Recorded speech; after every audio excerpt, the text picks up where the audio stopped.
Good morning students. आज business studies के topic में हम लोग आगे बढ़ते हैं। हमने लास्ट अपना जो टॉपिक कवर करा था वो कैरेक्टरिस्टिक्स ऑफ बिजनेस एक्टिविटीज़ था, जिसमें हमने उसके 4 पॉइंट्स पढ़ लिए थे प्रॉफिट अर्न तक। आज हम उसका 5th पॉइंट से स्टार्ट करेंगे, जो है अनसर्टेनिटी ऑफ रिटर्न। अब ये क्या मतलब होता है इसका? सपोज़ करो कि मैंने कोई बिज़नेस स्टार्ट करा और मैंने बहुत श्योर होके करा और बहुत ही कॉन्फिडेंट थी मैं कि हाँ, मैं इसको बहुत अच्छी तरह से काम करूँगी। बट क्या मैं लिख कर दे सकती थी कि मैं इतना प्रॉफिट अर्न करूँगी हर मंथ? नहीं ना। मतलब कि हम जो भी काम कर रहे हैं, हम रिस्क लेके स्टार्ट कर रहे हैं, ठीक है।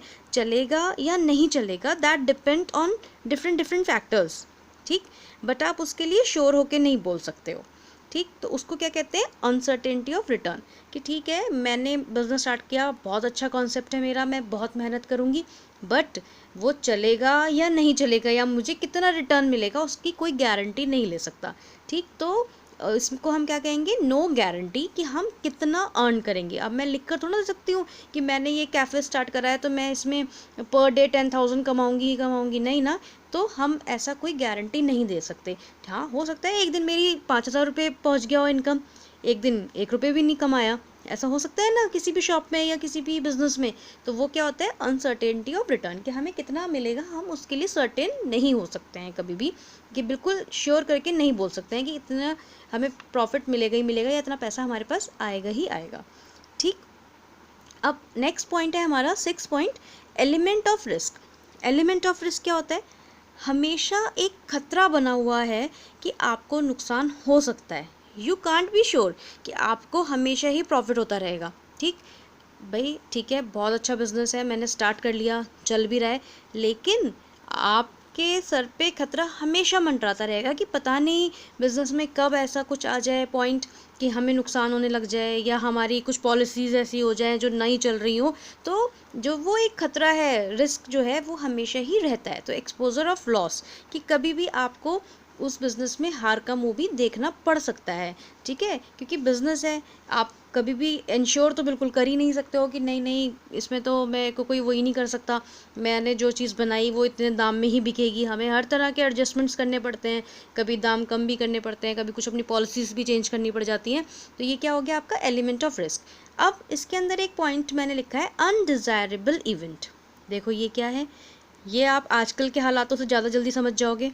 सपोज़ करो कि हम लोग ने फरवरी में एग्ज़ाम्स दिए, हमारा मार्च में रिज़ल्ट प्रिपेयर हो रहा था, रिज़ल्ट आ जाता, हमें था कि हम अप्रैल में क्लासेस शुरू कर लेंगे। क्या कोई भी ये कह सकता था कि नहीं, हम तो अप्रैल लास्ट होने जा रहा है और हम अपने स्कूल ही नहीं जाएंगे? कोई ये चीज़ बता सकता था? नहीं ना।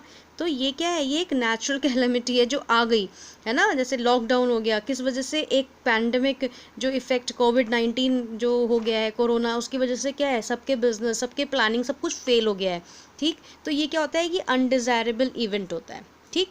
अब सपोज़ करो कि मैंने शॉप खोली और बढ़िया एकदम शोरूम बना दिया और कि भाई ये तो 100% चलेगी ही चलेगी। पता चला शाम को अर्थक्वेक आ गया, सब दुकान गिर गई, ख़राब हो गया। कुछ हो सकता है? नहीं ना। तो वो सब क्या है? वो एलिमेंट ऑफ रिस्क होता है। ये रिस्क हमेशा बना रहता है। तो इसको क्या बोलते हैं? Undesirable event. या एग्जाम्पल के तौर पे लिख लेना, क्योंकि ये चीज़ हम लोग अब सफ़र कर रहे हैं, है ना। कि अब किसी ने भी ये सोचा था कि हम एकदम महीने से भी ज़्यादा हो जाएगा, हम अपने वर्क पे नहीं जाएंगे, हम अपने शॉप्स पर नहीं खोलेंगे, या हम स्कूल नहीं जाएंगे, हम ऐसे बैठ जाएंगे? नहीं ना। तो ये चीज़ें क्या हैं? ये आपका अनडिज़ायरेबल इवेंट कहलाता है, ओके। देन नेक्स्ट पॉइंट है हमारा production and procurement of goods and services. इसको मैंने अलग अलग पॉइंट में लिखा है, प्रोडक्शन और प्रोक्योरमेंट। प्रोडक्शन के नीचे मैंने मैन्युफैक्चरिंग भी लिखा है। अब ये क्या होता है? सपोज़ करिए कि मैंने आटा लिया, शुगर ली, थोड़ा सा ऑयल ले लिया और अवन की हेल्प से मैंने बिस्किट्स या केक बनाए, ठीक।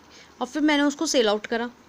तो वो तो क्या हो गया? मैन्युफैक्चरिंग। कि मैंने कुछ रॉ मटेरियल इकट्ठा करा, उसे कुछ उसकी शक्ल चेंज करी और उसको मार्केट में बेच दिया। तो वो क्या कहलाता है? प्रोडक्शन और मैन्युफैक्चरिंग, ठीक। या दूसरा एग्जांपल ले लेते हैं, हम लकड़ी लेकर आए, हमने उसको फिनिशिंग टच दिया, बैट बनाया और उसे मार्केट में सेल करा।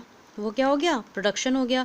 या तो हम इस तरह से पैसे कमा सकते हैं, बट अब इतने पैसे हमारे पास नहीं है कि हम इतनी बड़ी फैक्ट्री खोलें जिसमें हम इतना क्रिकेट का गुड्स बनाएं। तो क्या करेंगे, हम प्रोक्योरमेंट कर सकते हैं, ट्रेड। इसके नीचे में क्या लिखा है, ट्रेड। हम ट्रेड कर सकते हैं कि हमने सिर्फ एक शॉप खोली, हम जो बनाते हैं उनसे हमने गुड्स खरीदे, मतलब फिनिश गुड्स, जैसे बैट खरीदा और हमने उसको सेल आउट कर दिया, उससे हमने पैसे कमा लिए थोड़ा बहुत अपना प्रॉफिट रखकर। तो वो चीज़ क्या कहते हैं, ट्रेडिंग कहलाते हैं। या अगर हम केक का एग्जाम्पल या बिस्किट्स का एग्जाम्पल लें, कि हमने जो अपनी शॉप खोल रखी है, हम मार्केट से हमने दूसरे की जगह से वो उठाए बिस्किट्स और उनको सेल करा, उससे भी हम पैसा कमा सकते हैं। ठीक है, तो ये दो तरीके हो सकते हैं हमारे पैसा कमाने के, मैन्युफैक्चरिंग भी और ट्रेडिंग भी।